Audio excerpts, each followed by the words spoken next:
Welcome to my YouTube channel English easy with Khushiram. आज हम कुछ फिर से 10-5 क्वेश्चन करने जा रहे हैं या कॉमन एरर से संबंधित, और कहाँ पर किस तरीके से उसमें एरर है उसको हम फाइंड आउट करेंगे, और कैसे का किस चीज़ का वहाँ पर इस्तेमाल किया जाएगा इसके बारे में भी जानकारी मैं आपको दूंगा। विस्तृत रूप से आपको हर कन्फ्यूजन दूर कर दूंगा। मैं आशा करता हूं कि मेरी जो कुछ वीडियो पड़ी हैं इसमें एडजेक्टिव, एडवर्ब, प्रोनाउन से संबंधित अगर आप उन वीडियो को देख करके अगर इन क्वेश्चनों को करते हैं, इन एक्सरसाइज को करते हैं, तो आपको आपकी तैयारी में बड़ी ही मजबूती और क्लियरनेस आएगी। तो स्टार्ट करते हैं। देखिए, पहला क्वेश्चन मैं पढ़ रहा हूँ और फिर हम पढ़ने के बाद, अंडरस्टैंडिंग करने के बाद देखेंगे कि कहाँ पर क्या गलती है और उसको कैसे रिमूव किया जा सकता है। देखिए ध्यान से।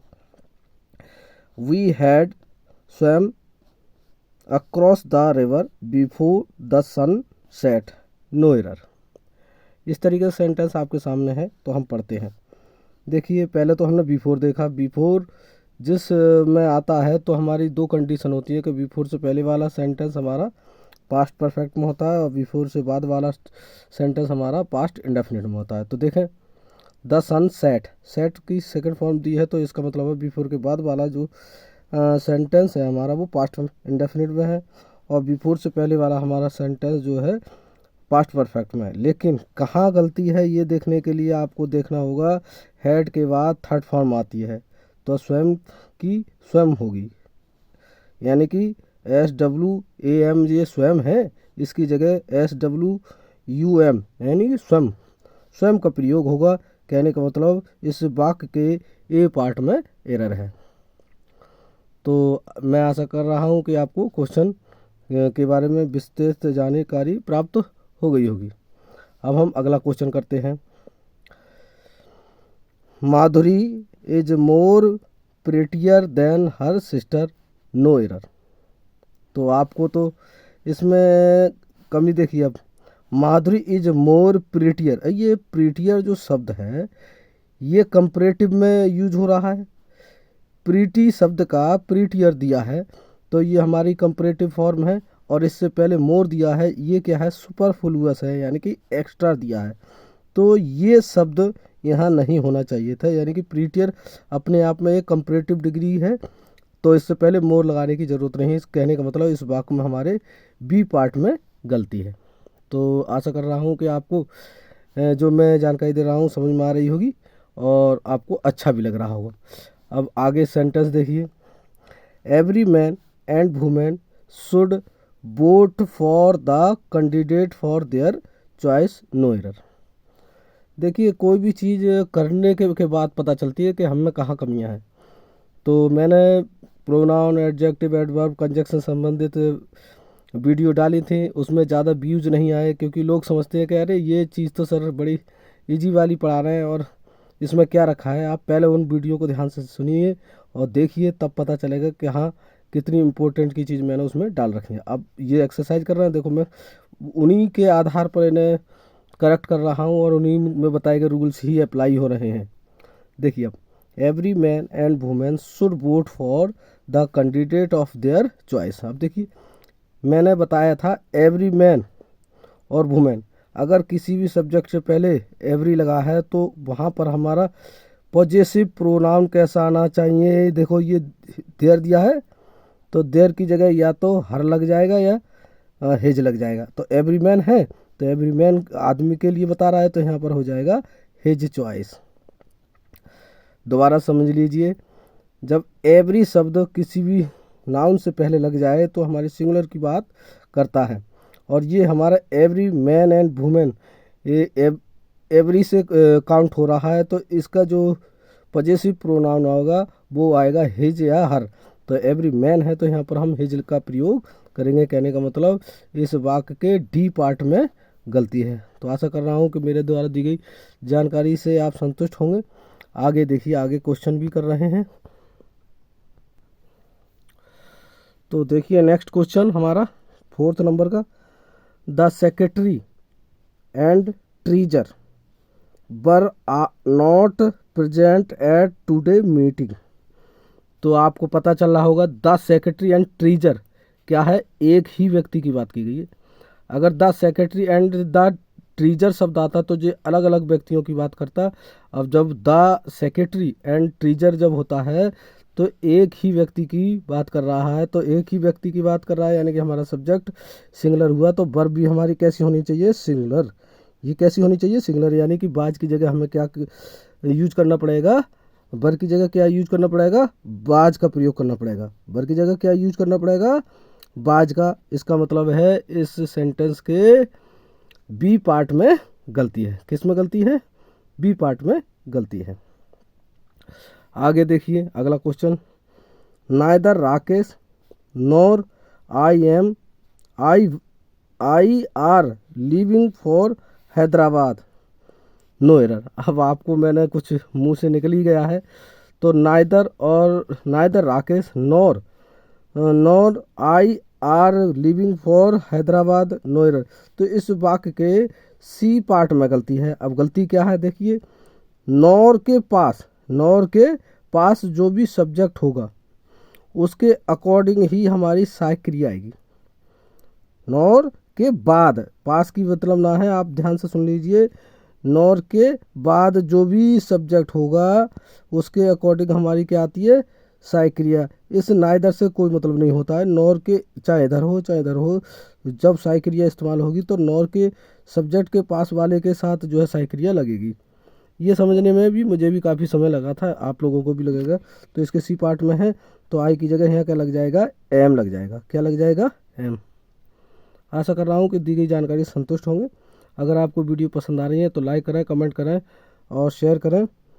और आशा करता हूँ मुझे जैसे टीचर को रखने के लिए चैनल को सब्सक्राइब जरूर करें। आगे देखिए अगला sentence, death is preferable than life, no error. अब आपको पता होगा कि इस death is preferable than life, अब ये जो प्रेफरेबल है हमारा, इसके बाद देन का यूज ना होकर के टू का प्रयोग होता है। किसका प्रयोग होता है, टू का प्रयोग होता है।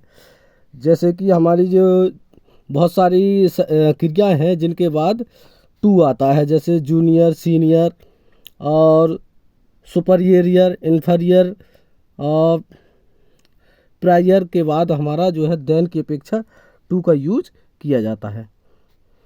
तो इसके डी पार्ट में गलती है।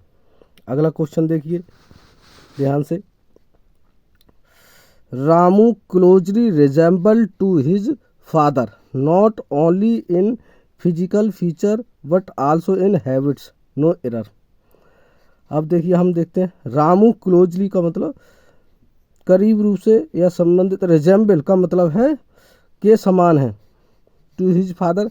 हाँ, तो रिजेंबल्स के बाद ये हमारी ट्रांजिटिव वर्ब है, इसके बाद कोई भी प्रीपोजिशन ना आता है, कोई भी प्रीपोजिशन यूज नहीं किया जाता है, तो इसके बी पार्ट में गलती है। तो यहाँ से क्या कर दिया जाएगा, टू रिमूव कर दिया जाएगा, बाकी हमारा पूरा सेंटेंस ठीक है।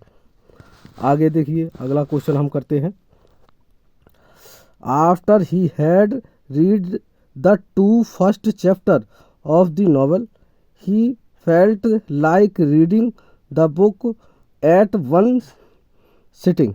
हाँ, तो नो एरर डी में दिया है। तो आफ्टर ही हैड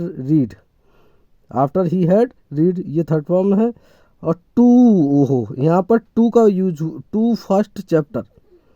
मैंने आपको उसमें प्रोनाउन कैसे रखें उस वाले में ये चीज़ यहाँ समझाई है।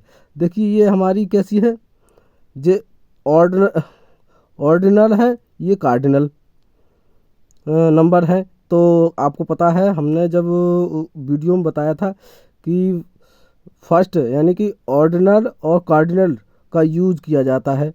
ऑर्डिनल पहले लिया जाएगा और कार्डिनल बाद में यूज होगा, यानी कि फर्स्ट टू हो जाएगा।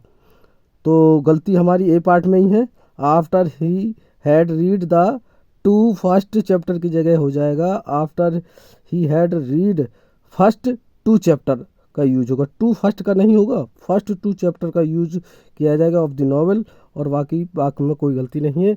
आशा कर रहा हूँ कि मेरे द्वारा दी गई जानकारी आपको समझ में आ रही है। अगर आ रही है तो चैनल को सब्सक्राइब जरूर करें। और तो इस तरीके से सेंटेंस हो गया, आगे भी मैं 1-2 सेंटेंस और करा रहा हूँ, ध्यान से सुनते रहिए। तो नेक्स्ट क्वेश्चन को देखिए, अब हमारा नेक्स्ट क्वेश्चन है, if it snowed tomorrow we shall go skating no error. तो अब आप देखिए इसमें एक शब्द है टुमारो, क्या है टुमारो, और टुमारो शब्द हमारा कहाँ यूज होता है, फ्यूचर की बात करता है। तो अब ये हमारा कंडीशनल सेंटेंस है, इफ़ लगा है तो आपको पता होना चाहिए अगर हमारी दो शर्तें फ्यूचर की ओर इंडिकेट करती हैं, इसमें बिल आ गया इस सेंटेंस में, तो इससे पहले वाला जो सेंटेंस होगा वो हमारा प्रेजेंट में होना चाहिए, सिंपल प्रेजेंट में। तो स्नोड की जगह हमारा क्या हो जाएगा, स्नोज, क्या हो जाएगा, स्नोज, यानी कि ये प्रेजेंट की, ये स्नोड जो है हमारी पास्ट फॉर्म है और इसका स्नो हो जाएगा, क्या हो जाएगा, स्नोज, क्या हो जाएगा, स्नोज हो जाएगा। तो ये इसके इसी पार्ट में गलती है, किस पार्ट में गलती है, इसके बी पार्ट में गलती है। देखिए मेरे पास एक ज्ञान है लेकिन मेरे पास इक्विपमेंट नहीं है, कहने का मतलब यूट्यूब से संबंधित क्या क्या चीज़ इस्तेमाल करते हैं वो चीज़ नहीं है, लेकिन मेरे पास ज्ञान है, मैं उस ज्ञान को आपको दे रहा हूँ। तो आप मेरे इस ज्ञान से लाभान्वित हों तो आपको फ़ायदा रहेगा। देखिए a quarrel arose between the 5 number but and for a time it appears as if the party had been heading for a split. अब देखिए इसमें किसका यूज हुआ है, बिटवीन, किसका यूज हुआ है, बिटवीन। अब इसमें आगे दिया है 5 मेंबर्स, एक बार से दोबारा सुन लीजिए सेंटेंस को, a quarrel arose between the 5 members for a time it appeared as if the party had been heading for a split. अब देखिए हम सेंटेंस को आगे तो बाद में देखेंगे, पहले ही पार्ट में हमारे बिटवीन का यूज हमारे दो व्यक्तियों के लिए या दो वस्तुओं के लिए होता है, और इसमें यूज हुआ है 5 मेंबर के बीच में की बात होगी तो बिटवीन की जगह, यानी कि दो व्यक्तियों के लिए बिटवीन का यूज होता है और दो से अधिक के लिए हमारा क्या होगा, एमोंग, क्या होगा, एमोंग। कहने का मतलब इस वाक्य के ए पार्ट में ही गलती है। तो मेरे द्वारा सूचनाएं जो मिल रही हैं उन सूचनाओं से हो सकता है कि आप सेटिस्फाइड हो, अगर सेटिस्फाइड हैं तो चैनल को सब्सक्राइब करें, लाइक करें, कमेंट करें और आगे देखिए। तो इस तरीके से सीखे, और 10वां भी आप लोगों को मैंने बता दिया है। तो आशा करता हूँ वीडियो पसंद आ रही है तो मेरे चैनल को सब्सक्राइब करें। Thank you for watching my video.